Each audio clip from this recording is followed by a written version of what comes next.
सबूत तैयार करवाए जा रहे थे और उनसे सिग्नेचर ली जा रही थी कि मैं अली से अलग हो गया हूं, मेरा अली से कोई वास्ता नहीं है।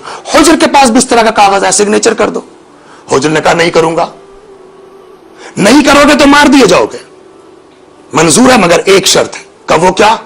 कहा ये मेरा बेटा है, पहले इसको मार दो तब मुझको मारो। ये पागल है इंसान, ये दीवाना है। हुजर इब्न अदी माज़अल्लाह अस्तगफिरुल्लाह, इनका ज़हनी तवाज़ुन भटक गया है। कौन सा बाप ऐसा दुनिया में है जो कहेगा कि पहले मेरे बेटे को मार दो फिर मुझको मारो? किसी ने कहा हुजर से, हुजर तुमने जल्दी कर दी, फैसला ले लें। कहा नहीं, कोई जल्दी नहीं की। मुझसे कागज पर दस्तखत इसलिए लिए जा रहे हैं ताकि पब्लिक को हुजर इतना बड़ा आदमी अली से अलग हो गया, मेरे बाद मेरा बेटा होगा ना, शहीद का बेटा कहलाएगा ना। यही कागज मेरे बेटे के सामने पेश किया जा सकता है कि अली से अलग हो जाओ। हो सकता है जवानी है, जिंदगी की उमंग है, मौत का खौफ है, मेरा बेटा मुमकिन है इस बुनियाद के ऊपर अली की बेजारी के कागज पर दस्तखत कि बेटा मेरा मर गया मगर अली से अलग नहीं हुआ। अब समझ में आया? अलस्तु औला बिकुम मिन अनफुसिकुम। जब अली का मामला आ जाए तो न माल कुछ, न दौलत कुछ, न सरवत, न औलाद, न जायदाद, न हम खुद कुछ। चुनांचे अब वो आया। बात हमारी कहां से चली थी, बहुत ज्यादा बढ़ने न पाए।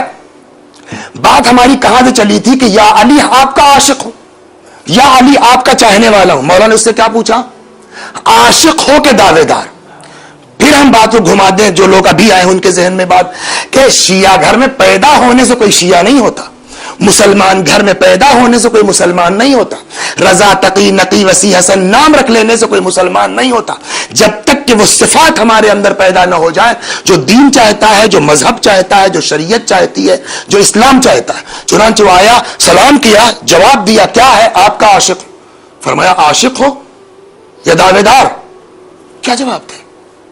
मौला ने फरमाया मैं बताऊं मेरे चाहने वाले कैसे हैं, मैं बताऊं मेरे आशिक कैसे हैं। यूं ही नहीं कहा गया है हुब्ब अलीन इबादा व अफजलुल इबादा, अली की मोहब्बत इबादत है और तमाम इबादतों में अफजल है। मैं बताऊं मेरे चाहने वाले कैसे हैं, मैं बताऊं मेरे आशिक कैसे हैं। या अल्लाह हमको आशिक बना दे अली का, या अल्लाह हमको वाकई माना में मुहिब बना दे अली का। यह कबा पहन लेना बहुत आसान है, यह अम्मामा सर के ऊपर रख लेना बहुत आसान है, आशिक अली होना मुश्किल है। तो इंशाअल्लाह खुदा तौफीक दे इन 10 दिनों में मौला की तारीख आपके सामने पेश करें। आशिकों के दावेदार। उसने कहा मौला मैं क्या बताऊं? कहा आओ मेरे साथ, मैं बताता हूं कि मेरे आशिक कैसे हैं, मेरे चाहने वाले। आंख बंद करो। आंख बंद कर ली उसने, कुछ दूर चले, आंख खोल दो, आंख खोल दी। अरे ये कहां आ गए, ये तो कूफा नहीं है। मौला ने फरमाया जी बहुत दूर आ गए हो कूफे से तुम, वो सामने कस्साब की दुकान है। जी मौला, ये लो पैसा, जाओ उससे गोश्त ले आओ। हम और आप भी दुकानदारी करते हैं, सुबह से शाम तक हमारी दुकान पर कस्टमर्स आते हैं। हम क्या करते हैं, ये पहुंचे, सलाम अलैकुम, अलैकुम अस्सलाम, फरमाइए। क्या भाई साहब जरा सा 2 रुपए का गोश्त मसलन दे दीजिएगा। उसने सर से पैर तक देखा, कहने लगा आप यहां के रहने वाले तो नहीं लगते। कोई भी आदमी भी दुकानदार है, वो आया सामान खरीदना, पैसा दो, जाए खुदा हाफिज। नहीं, आप यहां के नहीं लगते। का जी हाँ यहां के नहीं है। कहां से तशरीफ लाए हैं आप? जी हम कूफे से। कूफा? कूफा का नाम सुनते ही जैसे करंट लग गया। कूफा? कौन कूफा? अली वाला कूफा, मेरे मौला वाला कूफा। कहां? कहा तो यार तुम कूफे से आए हो, यहां गोश्त खरीद के क्या करोगे? कमाल करते हो भैया, परदेसी हूं, फैजाबाद से यहां बंबई तक आया हूं, क्या फाका थोड़ी करूंगा, पकाऊंगा खाऊंगा। का कमाल करते हैं आप, मेरे मौला के शहर से आए हो और यहां तुम पकाओगे खाओगे? का फिर का आप हमारे मेहमान हैं। खुद ने कहा वो असल में ठीक है, हम तो चले चलते आपके यहां, मगर वो क्या बताएं, हम अकेले नहीं हैं, एक साहब हमारे साथ और भी हैं। अब ये नहीं खुला के एक साहब वही है जिनकी मोहब्बत में हमको तुम खिला रहे हो। अली आए हैं हमारे साथ, हमारे साथ एक साहब और भी हैं। वो कहता है कोई बात नहीं है, तो वो भी मौला ही वाले ना। अब ये क्या कहे, मौला वाले नहीं मौला है। हाँ हाँ इसमें कोई शक नहीं। कहा आप दोनों हमारे मेहमान आइए। लेके आया, घर पहुंचा, हुजरा हुजरा साफ किया, बीवी से कहा खाना वाना बढ़िया इंतजाम करो, बहुत जबरदस्त मेहमान आए हैं, मौला के शहर से आए हैं, अली के शहर से आए हैं। एक हदीस है, रुक करके बीच बीच में अखलाकी बातें भी हो। एक हदीस है, इरशाद होता है कि इन्नल्लाह ला युहिब्बु शाब्बल फारिग, अल्लाह फालतू जवानों को पसंद नहीं करता। या मेहनत करे आदमी, या पढ़ाई करे आदमी, या कुछ काम करे आदमी, बैठ करके टीवी पर क्रिकेट देखने वाले को अल्लाह पसंद, वक्त बर्बाद करने वाले को अल्लाह पसंद नहीं करता। चूंकि यह हदीस भी है इसलिए बैठ के वहां वक्त जाया नहीं करते, इसको काम भी करना है। हाँ, अगर पता होता कि खुद मौला है तो शायद दुकान में जाता, रुक जाता। इनको ठहराया उस हदीस के तहत कि अल्लाह फालतू लोगों को पसंद नहीं करता, कहा आप आराम फरमाइए, मैं जरा अपनी दुकान हो लेता हूं।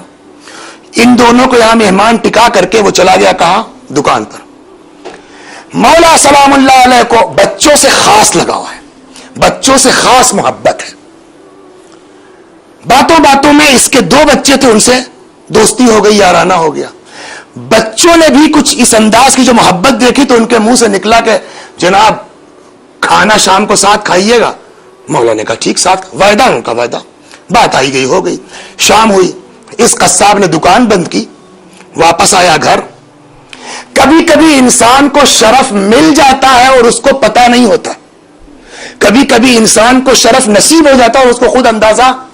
अब इसको पता नहीं कि मेरे घर में अली आए हुए हैं, बस वो जानता कि एक अली का चाहने वाला कोई उसका और दोस्त है।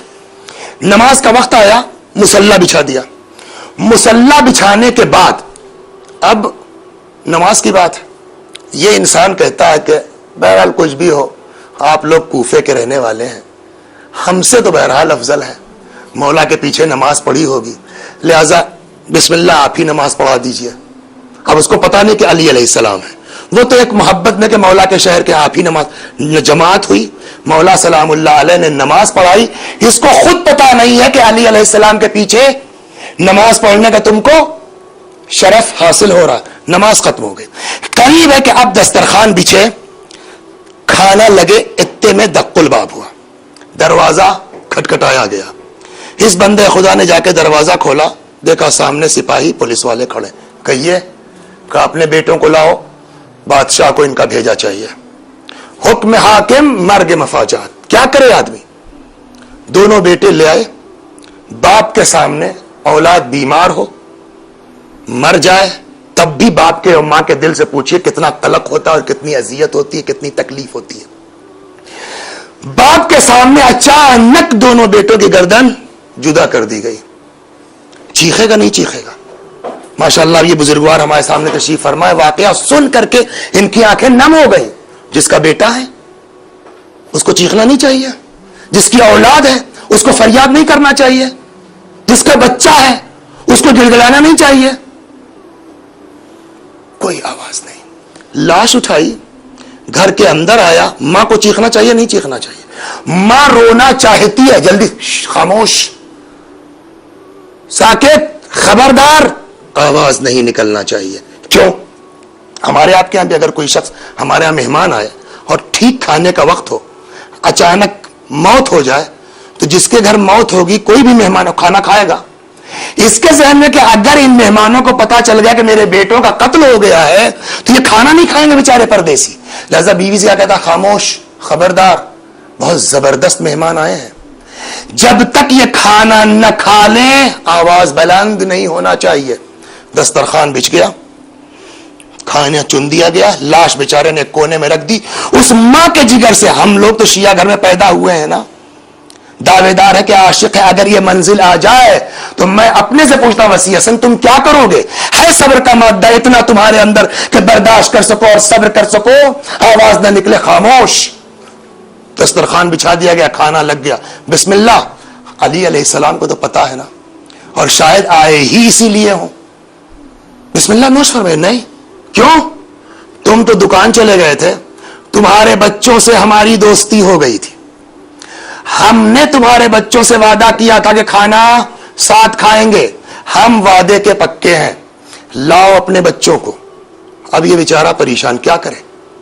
अगर हकीकत बताता है तो ये खाना नहीं खाएंगे, हकीकत नहीं बतलाता है तो ये इसरार करे, क्या करे, बहाना शुरू किया।